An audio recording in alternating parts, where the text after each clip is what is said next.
కాదు, ఇద్దరు కాదు, ముగ్గురు కనపడతారట తారక్లు. ఇవే కొంచెం భయపెడుతున్నాయి.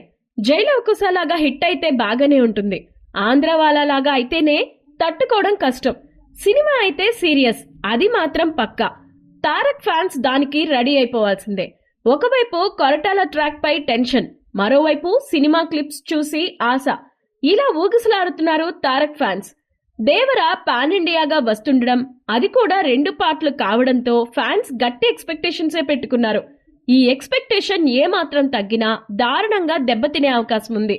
కానీ అలా ఏం కాదనే అందరూ అనుకుంటున్నారు. దేవర సినిమాకి ఏ ప్రాబ్లం లేదు, సక్సెస్ పక్కా అనే కాన్ఫిడెన్స్ లో తారక్ కనబడుతున్నాడు. అదే సక్సెస్ అయితే మాత్రం రాజమౌళి సెంటిమెంట్ బ్రేక్ అయినట్లే. ఎందుకంటే రాజమౌళి సినిమాలో చేశాక నెక్స్ట్ సినిమా ఫట్ అవ్వడం ఇప్పటిదాకా హిస్టరీ. ప్రభాస్ బాహుబలి తర్వాత సాహో లాంటి డిజాస్టర్ చూశాడు.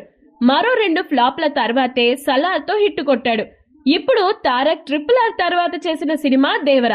రాజమౌళి సినిమా తర్వాత ఫ్లాప్లకు కారణం ఆయన తన సినిమాల్లో హీరో ఎలివేషన్ స్పీక్స్ కి తీసుకెళ్లిపోతాడు. ఫ్యాన్స్ కూడా ఆ రేంజ్ కి వెళ్లి అక్కడే ఉంటారు. తర్వాత సినిమాలో కూడా ఆ రేంజ్ లోనే చూస్తారు. అక్కడ ఏ మాత్రం తగ్గినా కష్టమే.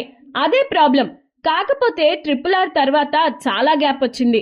ఆ ఫ్లేవర్, ఫీవర్ ఇప్పటికే కాస్త తగ్గి ఉంటాయి. కాబట్టి అంత ఎఫెక్ట్ ఉండకపోవచ్చని దేవర యూనిట్ అనుకుంటోంది.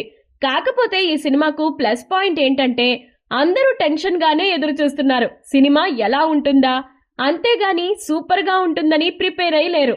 కాబట్టి సినిమా ఏ మాత్రం బాగున్నా బ్లాక్ బస్టర్ అయిపోవడం ఖాయం. ఈ రోజు నుంచి మీకు కానరాని భయం అవుతా ఉందా? ఈ వీడియో మీకు నచ్చినట్లయితే లైక్ చేయండి, షేర్ చేయండి, ఛానల్ ని సబ్స్క్రైబ్ చేసుకోండి.